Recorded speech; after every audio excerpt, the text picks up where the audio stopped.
दिल्ली में आज भारत की राजनीति का एक बहुत विचित्र और विस्मयकारी दृश्य दिखने जा रहा है, क्योंकि वो लोग जो भ्रष्टाचार के विरुद्ध जिन पार्टियों को चोर और बेईमान की संज्ञा देकर सत्ता में आए थे, आज उन्हीं के हम सफर और हमराज होते चले जा रहे हैं। आज यह इसलिए महत्वपूर्ण है, भारत की राजनीति में पहली बार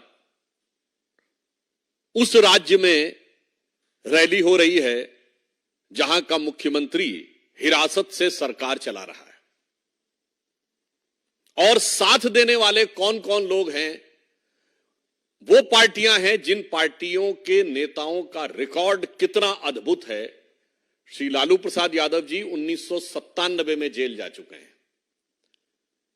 झारखंड मुक्ति मोर्चा के प्रमुख श्री शिबू सोरेन जी 2006 में जेल जा चुके हैं। डीएमके के नेता ए राजा और कनिमो जी 2011 में जेल जा चुके हैं। और करुणानिधि जी तो इतनी पुरानी बात हो गई है कि शायद आज की पीढ़ी को याद ही नहीं होगा, 24-25 साल पुरानी बात हो गई है। कांग्रेस के कई नेता, सुरेश कालमाणी जी जैसे नेता 2010 में जेल जा चुके हैं। समाजवादी पार्टी के नेता रहे स्वर्गीय मुलायम सिंह जी 2007 में आय से अधिक संपत्ति का मुकदमा उनके ऊपर दर्ज हो चुका था। और श्री राहुल गांधी जी और सोनिया जी जिस केस में बेल पर हैं, मुचलके पे हैं, वो 2013 में, अक्टूबर 2013 में दिल्ली हाई कोर्ट के आदेश पर हुआ था। बोफोर्स का केस 1987 में हुआ और एफआईआर 1990 में हुई।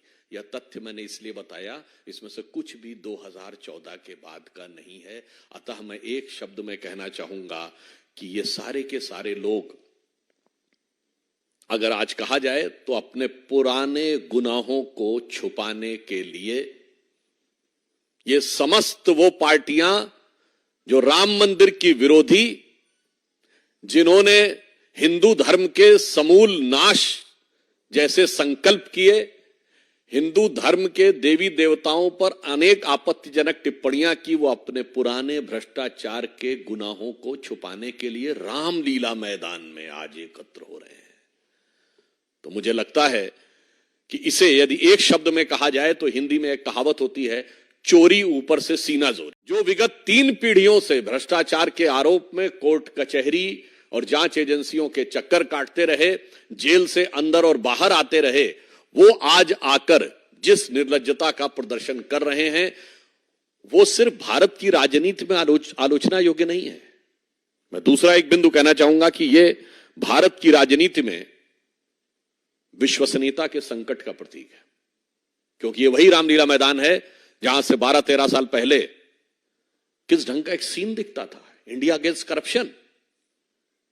और आज उसी रामलीला मैदान में everybody is with corruption, everybody is for the cover up of the corruption.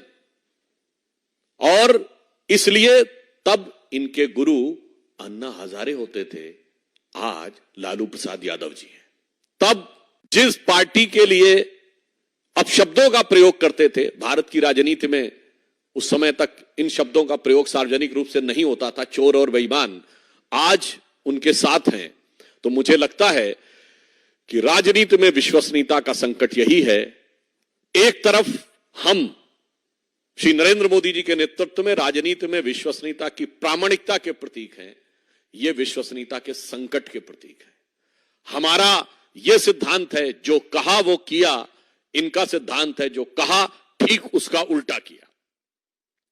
और अब तो इनकी हालत वो हो गई है कि मुझे लगता है गुनाह करते करते करते करते, भ्रष्टाचार करते करते 2-3 पीढ़ियों से इन पार्टियों की स्थिति ये हो गई है कि लज्जत कभी थी, अब तो मुसीबत सी हो गई, मुझको गुनाह करने की आदत सी हो गई। अब आदत से मजबूर होकर वह इस प्रकार के कार्य कर रहे हैं। इसमें एक और मैं कहना चाहता हूं बात, वास्तविकता में जिस रैली को इन्होंने लोकतंत्र बचाओ रैली कहा है, वास्तविकता में वो परिवार बचाओ और भ्रष्टाचार छुपाओ रैली।